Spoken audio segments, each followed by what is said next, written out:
Okay, Bismillahirrahmanirrahim. Let's resume our class. तो break से पहले हमने दो सेंसर्स कवर कर लिए, अल्ट्रासोनिक सेंसर और PIR सेंसर, ठीक है। तो मैंने आपको बताया था कि मोशन को डिटेक्ट करता है, और जब कट लगता है, ठीक है, कटिंग आती है ट्रांसमीटर और रिसीवर के सिग्नल में, ब्रेक आता है, तो ये उसको डिटेक्ट कर लेता है। और उसकी कौन कौन सी एप्लीकेशंस थी वो भी मैं आपको बता चुका हूँ, ठीक है। अच्छा, टेम्परेचर सेंसर, ठीक है। तो टेम्परेचर सेंसर जो है वो टेम्परेचर को सेंस करने के लिए सही।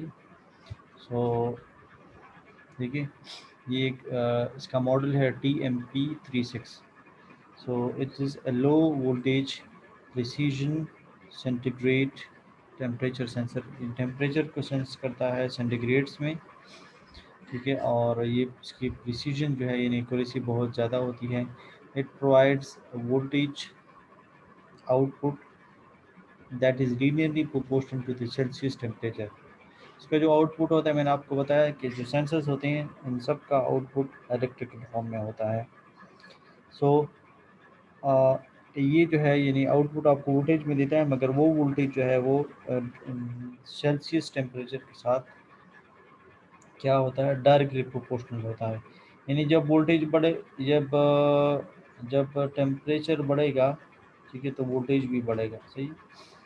तो यानी अगर फॉर एग्जांपल 10 डिग्री सी है, तो 10 डिग्री सी के लिए अगर ये 2 मिली वोल्ट आउटपुट देगा, तो 20 20 डिग्री सी के लिए ये फिर 4 मिली वोल्ट आउटपुट देगा।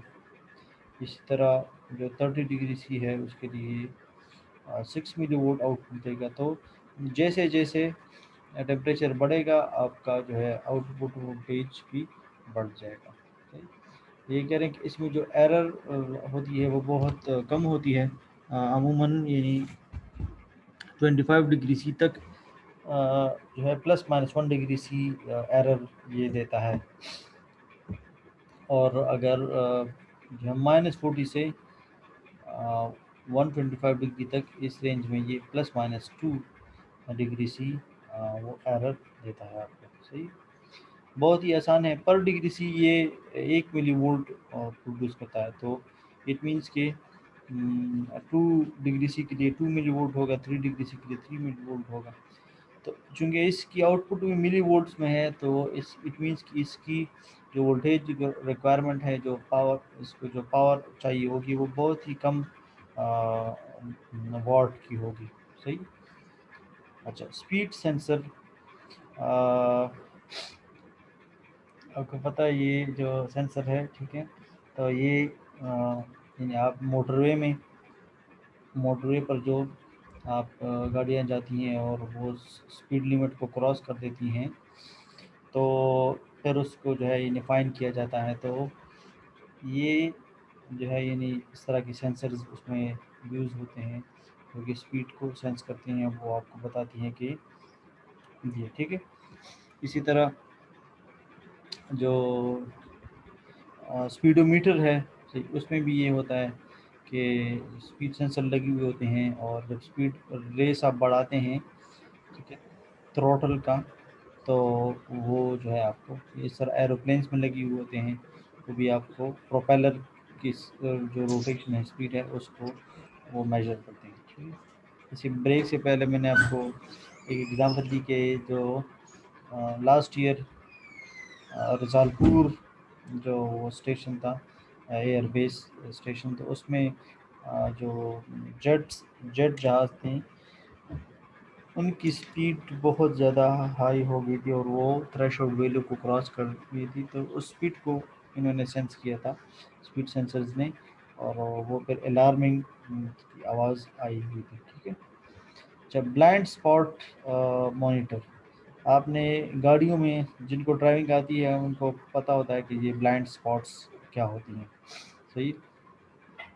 सो जो अब फॉर एग्जांपल मैं आपको बता दूं, ये फॉर एग्जांपल गाड़ी है, सही है, और यहाँ पे ड्राइवर बैठा हुआ होता है, तो अब उसको इस एज का बिल्कुल अंदाज़ा नहीं होता कि ये जो है यानी किसी दीवार के साथ ना लग जाए, या अगर वो गाड़ी किसी गैराज में वो पार्क करता है या किसी और पार्किंग एरिया में, तो अगर साइड यहाँ पे कोई और गाड़ी है तो इसको अंदाज़ा ये उसको नज़र नहीं आता, इस वजह से इसको ब्लाइंड स्पॉट कहते हैं।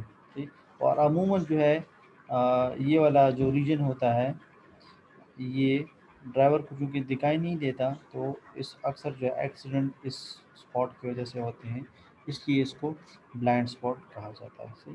तो यहाँ पे ब्लाइंड स्पॉट के लिए अमूमन यहाँ पे छोटे छोटे इस तरह मिरर्स भी लगी हुए होते हैं, जो कि इस बात का अंदाज़ा देती हैं कि ये आपको रिफ्लेक्शन से, अगर यहाँ पे सेंसर्स लगे हुए हैं जो कि आपको विजुअल से भी अंदाज़ा लगा सकती हैं, रीडिंग दे सकती हैं।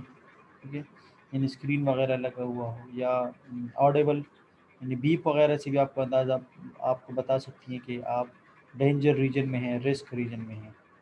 या वाइब्रेशन की कोई बज़र, ये जो वाइब्रेशन जिस तरह मोबाइल में वाइब्रेशन होती है इस तरह की, तो उस तरह की जो है यानी वाइब्रेटर लगा के भी आपको वो मैसेज दे सकता है। किसी भी तरीके से आपको मैसेज देना हो, बस वो मैसेज आपको बता देगा कि, तो ये जो है यानी कि ये लगे हुए हैं। ठीक है, तो ये रेयर साइड पे भी लगे हुए होते हैं और ड्राइवर साइड पे भी। ये वाला साइड जो है रेयर साइड कहलाता है और ये वाला साइड जो है वो ड्राइवर साइड कहलाता है। तो ये ब्लाइंड स्पॉट्स होती हैं, इनको ब्लाइंड स्पॉट्स ड्राइविंग की टर्मिनोलॉजी में इसको ब्लाइंड स्पॉट कहा जाता है। ठीक, रेडार गन ये जो है क्या करता है, ये डॉपलर्स इफेक्ट पे की बेस पे काम करता है। ये जो है ये भी साउंड वेव्स को एमिट करता है, और एमिट करने के बाद वो जो है मटेरियल के साथ स्ट्राइक करके वापस आती हैं। ठीक है, तो ये किस फ्रिक्वेंसी से वापस आती हैं उससे इसको अंदाज़ा हो जाता है कि ये जो है यानी इसकी स्पीड क्या है या इसकी ट्रैकिंग क्या है। सही। सो क्रिकेट में अगर आप लोग को याद हो, मैंने पहले सेशन में आपको बताया था कि जो सेंसर्स हैं इसकी एप्लीकेशन अब बहुत वाइड हो गई हैं, सिर्फ इंजीनियरिंग तक ये लिमिटेड नहीं है बल्कि मेडिकल साइड पे भी आ गई हैं। एग्रीकल्चर की मैंने एग्जांपल बता दी।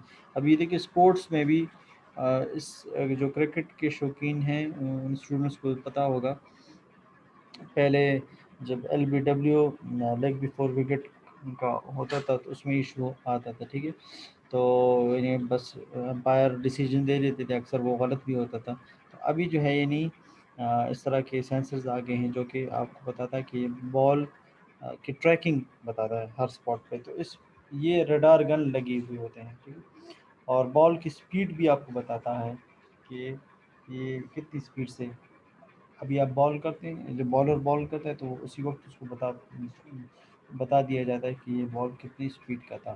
सही। सो ये जो है यानी रडार गन। सही। अच्छा, इसके अलावा तो ये डॉपलर्स इफेक्ट मैं बता रहा था कि डॉपलर्स इफेक्ट क्या है कि वेव जाएंगी और वो एक ख़ास फ्रिक्वेंसी के साथ वापस आएंगी। वो फ्रिक्वेंसी जो वापस आएगी वो डिपेंड करती है कि ये किस मटेरियल के साथ इसने स्ट्राइक किया है। दीवार के साथ स्ट्राइक किया है तो और फ्रिक्वेंसी के साथ वापस आएंगी, और मेटल के साथ स्ट्राइक किया है तो किसी और उससे वापस आएगी। ठीक है, तो मेडिकल उसमें भी जो है ये डॉपलर्स इफेक्ट का बहुत रोल है। सही।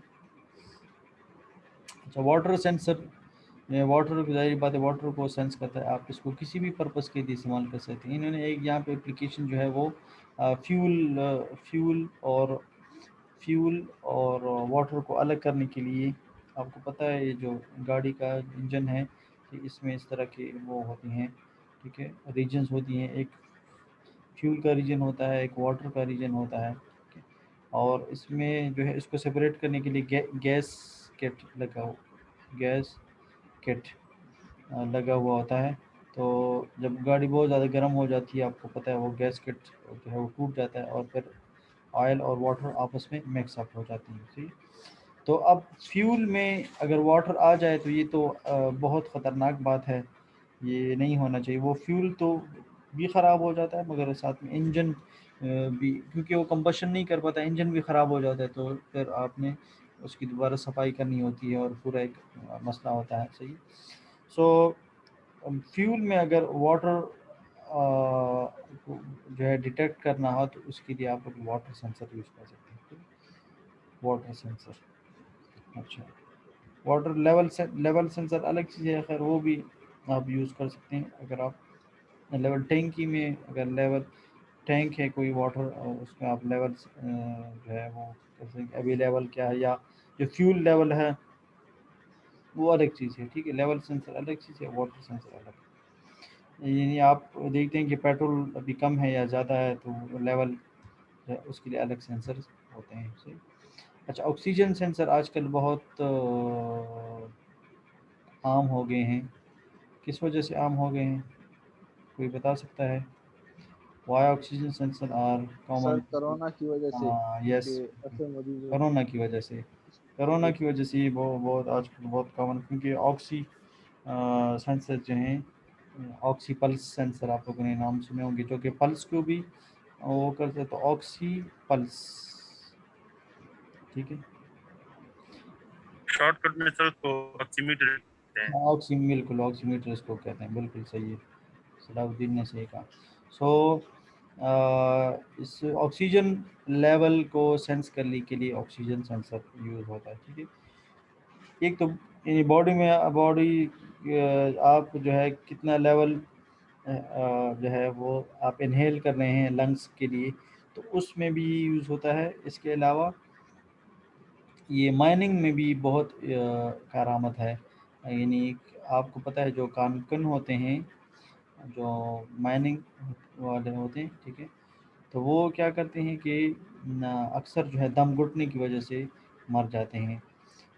तो वो दम घुटना क्या होता है, यानी ऑक्सीजन के लेवल की क्या होती है, कमी होती है। या अक्सर कुआं जब खुदाई होती है कि अगर किसी के लंग्स कमज़ोर हैं, अगर और या उसको अस्थमेटिक है, तो जो वेल कुआं जो खोदा जाता है, सही, उसमें अगर वो यहाँ पे काम कर रहा है, ठीक है, तो ऑक्सीजन की लेवल की अगर कमी है, तो यहाँ पे तो खैर बहुत कम चांसेस हैं, मगर ये माइनिंग में ज़्यादा वो है कि तो उनके पास फिर सेंसर, ऑक्सीजन सेंसर होते हैं और वो सेंस करते हैं। इनके पास का खैर पाकिस्तान में तो उसके साथ कोई कुछ भी नहीं होता, मगर वैसे जो माइनिंग के एसओपीज़ है उसमें बहुत से सेंसर्स उनके पास होते हैं। ऑक्सीजन सेंसर भी होता है, कार्बन मोनोऑक्साइड सेंसर भी होता है, ठीक है, और जो जहरीले गैस मीथेन मीथेन है, ठीक है, उसका भी सेंसर होता है इनके पास, ठीक है। तो मुख्तलिफ सेंसर होती हैं। ऑक्सीजन सेंसर इसलिए होता है, अगर ऑक्सीजन की कमी है तो ज़ाहिर बात है फिर उनकी जो है वो मरने का ख़तरा है, तो इस वजह से ऑक्सीजन सेंसर ऑक्सीजन की लेवल। कार्बन मोनोऑक्साइड आपको पता है वो जहरीला है, कार्बन डाइऑक्साइड जो है वो ख़तरनाक है मगर जहरीला नहीं है। अगर कोई इनहेल कर ले, यानी स्मोक है जो गाड़ियों से निकलने वाला या इंडस्ट्री से निकलने वाला जो धुआं है, उसको वो कार्बन डाइऑक्साइड होता है। अगर वो इनहेल कर ले तो इनसे इंसान मरता नहीं है। और अगर कार्बन मोनोऑक्साइड हो तो फिर वो उनसे, अगर वो थोड़ा भी इंसान इनहेल कर ले तो वो जहरीला है। वो जो है यानी उसकी वजह से जो है इंसान मर भी सकता है। तो इसलिए कार्बन डाइऑक्साइड के बजाय कार्बन मोनोऑक्साइड सेंसर उनके पास होता है। और मीथेन सेंसर तो इसलिए होता है क्योंकि वो आपको पता है कोयला जिधर से निकलता है उधर से ये नेचुरल गैस भी निकल आता है, सही। तो इसलिए वो उनके साथ जो है यानी मीथेन सेंसर भी होता है कि उसको अंदाज़ा लगे कि कहीं मीथेन तो नहीं निकला है, कोयले के साथ मीथेन तो नहीं निकला है, ठीक है। ये जो है ऑक्सीजन सेंसर है, ठीक है। इसके अंदर की जो वो है बस ये इस तरह, ठीक है। अच्छा, जायरोस्कोप, ठीक है, जायरोस्कोप जो है यानी गियर, गियर जो मैकेनिज्म है, गियर, ठीक है। तो अब देखिए ना, गाड़ियों में जो गियर होता है, अब ये ठीक है गियर है, ठीक है, अब ये नीचे जो है उसके साथ टायर्स के साथ वो होता है, ठीक है, और वो यहाँ पे जो ठीक है ना गियर सिस्टम होता है, गरारे, जिसे हम पश्तो में गरारे कहते हैं, ठीक है, तो ये गियर सिस्टम होता है। तो वो उस हिसाब से जो है वो स्पीड को कम और ज़्यादा करता है, ठीक है। तो पहले जब हम क्लच दबाते हैं तो वो फ्री हो जाता है, फिर हम गियर चेंज करते हैं तो वो किसी और यानी गियर पे वो चला जाता है। तो मगर नीचे ये टायर के साथ कनेक्ट होता है, तो ये जायरोस्कोप नहीं है, ठीक। जायरोस्कोप तो सेंसर है, ठीक है, वो वायरलेसली ये काम करेगा। किस तरह? अब जो है इसकी मिसाल जो है वो ड्रोन है। आपने सबसे अच्छी मिसाल जो कि आप लोगों ने वैसे भी ऑब्ज़र्व की है, तो या रिमोट कंट्रोल में जो खिलौनों में जो जितने भी वो होती हैं, ठीक है, जहाज़ वगैरह या इस तरह, या गाड़ियों का जो जो रिमोट होता है, सही। अब बच्चे जो है इन्हें ये चाहते हैं कि मेरी गाड़ी जो है वो राइट टर्न ले ले, ठीक है, तो वो राइट, ठीक है, की तरफ जो है वो गियर को चेंज कर लेता है, तो वो जो है यानी गाड़ी राइट की तरफ मूव होती है। या इस तरह जो ड्रोन है,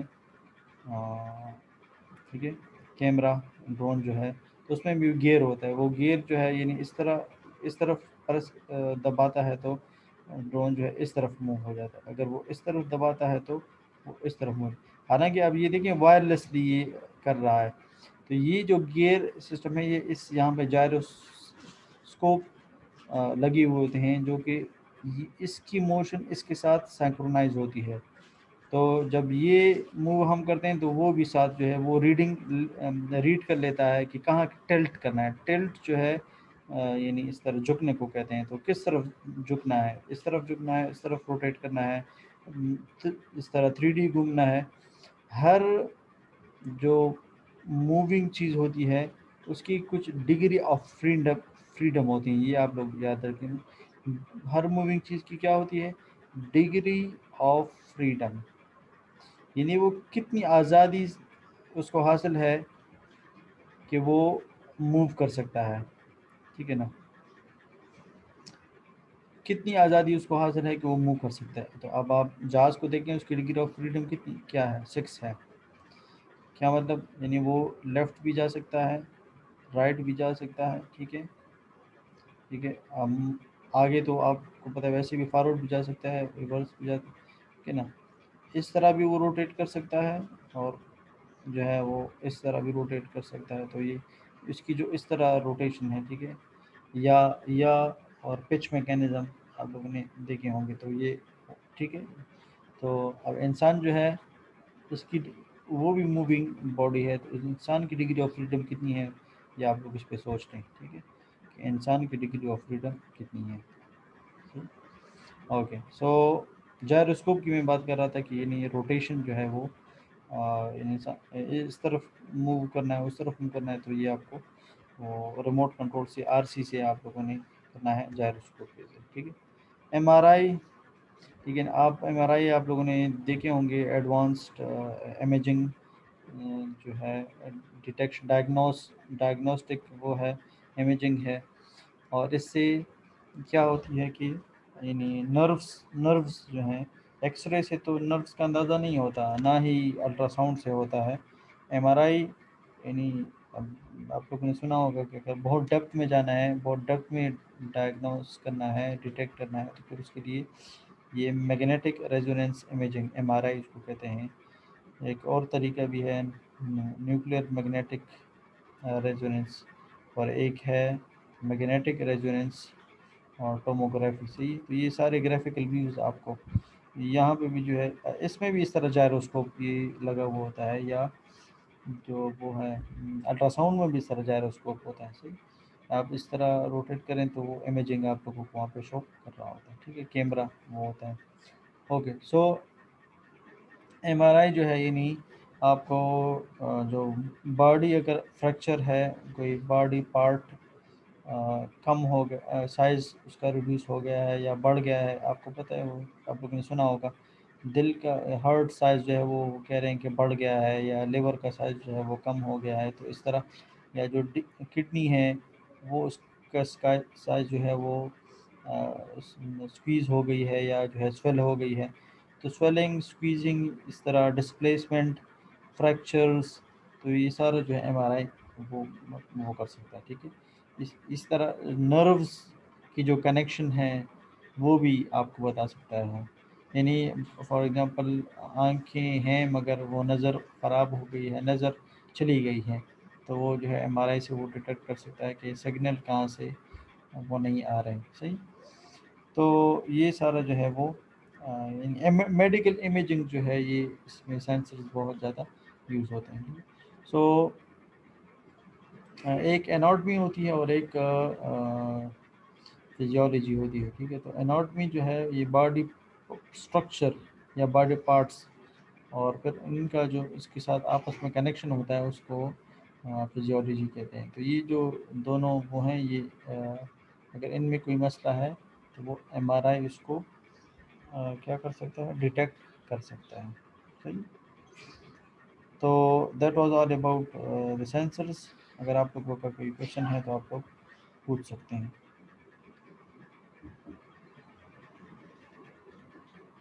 अगर कोई क्वेश्चन ना हो तो फिर मैं मीटिंग को लीव कर लूँगा।